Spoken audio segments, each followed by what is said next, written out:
டெல்லி அணிக்கு எதிரான போட்டியில் கடைசி பந்தில் வெற்றிக்கு 5 ரன்கள் தேவையாய் இருந்த நிலையில் மும்பை அணி வீராங்கனை சஜானா சிக்ஸர் அடித்து அபார வெற்றி பெற்றுக் கொடுத்துள்ளார். மகளிர் பிரீமியர் லீக் தொடரின் முதல் போட்டியில் மும்பை இந்தியன்ஸ் அணியை எதிர்த்து டெல்லி கேபிட்டல்ஸ் அணி களமிறங்கியது. கடந்த சீசனின் இறுதிப் போட்டியில் மும்பை அணியிடம் டெல்லி அணி தோல்வியடைந்தது. இதனால் முதல் போட்டியிலேயே மும்பை அணிக்கு பதிலடி கொடுக்கும் வகையில் டெல்லி அணி விளையாடும் என்று பார்க்கப்படுகிறது. இந்த நிலையில் டாஸ் வென்ற மும்பை அணி கேப்டன் ஹர்மன்பிரீத் கவுர் பவுலிங்கை தேர்வு செய்தார். இதையடுத்து டெல்லி அணிக்காக அந்த அணியின் கேப்டன் மெக்லானிங் சபாலி வர்மா கூட்டணி தொடக்கம் கொடுத்தது.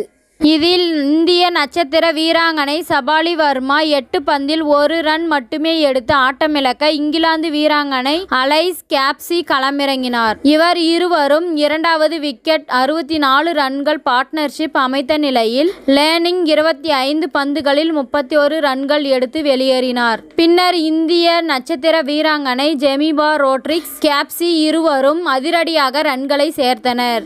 ஜமீமா ஒரு பக்கம் பவுண்டரி சிக்ஸர் என்று பொளந்து கட்ட, இன்னொரு பக்கம் சைலண்டாக கேப்சி அரை சதம் விளாசி அசத்தினார். பின்னர் கேப்சி 53 பந்துகளில் 3 சிக்ஸர் 9 பவுண்டரி உட்பட 75 ரன்களில் ஆட்டமிழக்க, ஜமீமா 24 பந்துகளில் 2 சிக்ஸ் 5 பவுண்டரி உட்பட 42 ரன்கள் எடுத்து வெளியேறினார். இறுதியாக 20 ஓவர்கள் முடிவில் டெல்லி அணி 5 விக்கெட்டுகள் இழப்பிற்கு 171 ரன்கள் குவித்தது. மும்பை அணி தரப்பில் அமிலியா கேர் மற்றும் ஸ்வர்பிராண்ட் தலா 2 விக்கெட்டுகளை வீழ்த்தினர். இதையடுத்து மும்பை அணி தரப்பில் ஹேலி மேத்யூஸ் எஸ்திகா பாட்டியா கூட்டணி களமிறங்கியது. இதில் ஏலி மேத்யூஸ் டக் அவுட் ஆகி வெளியேற, பின்னர் ஸ்வர்பிராண்ட் களமிறங்கினார். இவர்கள் இருவரும் இரண்டாவது விக்கெட்டுக்கு 50 ரன்கள் சேர்த்தனர். நிதானமாக ஆடிய ஸ்வர்பிராண்ட் 17 பந்துகளில் 19 ரன்கள் எடுத்து ஆட்டமிழக்க, பின்னர் எஸ்திகா பாட்டியா ஹர்மன்பிரீத் கவுர் கூட்டணி இணைந்து அதிரடியாக ரன்களை குவித்தது. சிறப்பாக ரன்களை சேர்த்த எஸ்திகா அரை சதம் அடித்து ஆட்டமிழக்க, ஆட்டத்தை வென்று கொடுக்கும் பொறுப்பு ஹர்மன்பிரீத் கவுர் கைகளில் வந்து சேர்ந்தது. இந்த நிலையில் மும்பை அணியின் வெற்றிக்கு கடைசி 3 ஓவர்களில் 30 ரன்கள் தேவையாக இருந்தது. இதில் சிகா பாண்டே வீசிய 18வது ஓவரில் 8 ரன்கள் சேர்க்கப்பட்ட நிலையில் சதர்லாண்ட் வீசிய 19வது ஓவரில் 1 சிக்ஸ் உட்பட 1 ரன்கள் சேர்க்கப்பட்டது. இந்த ஓவரில் ஹர்மன்பிரீத் கவுர் சிக்ஸர் அடித்து அரை சதம் கடந்தார்.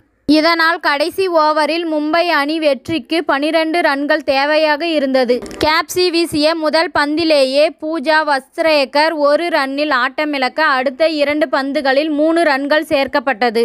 4வது பந்தை சந்தித்த ஹர்மன்பிரீத் கவுர் பவுண்டரி அடிக்க, 5வது பந்தில் ஹர்மன்பிரீத் கவுர் 55 ரன்களில் ஆட்டமிழந்து வெளியேறினார். இதனால் கடைசி பந்தில் மும்பை அணி வெற்றிக்கு 5 ரன்கள் தேவையாக இருந்தது.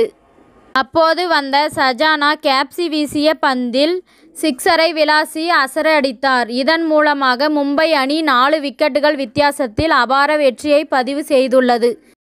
இத்துடன் இந்த செய்தி முடிவடைகிறது. நன்றி, வணக்கம். மீண்டும் அடுத்த வீடியோவில் சந்திப்போம். மேலும் இது போன்ற சுவாரஸ்யமான தகவல்களை அறிய தமிழ் சிறை சேனலை சப்ஸ்கிரைப் பண்ணுங்க, ஷேர் பண்ணுங்க, லைக் பண்ணுங்க மற்றும் கமெண்ட் பண்ணுங்க.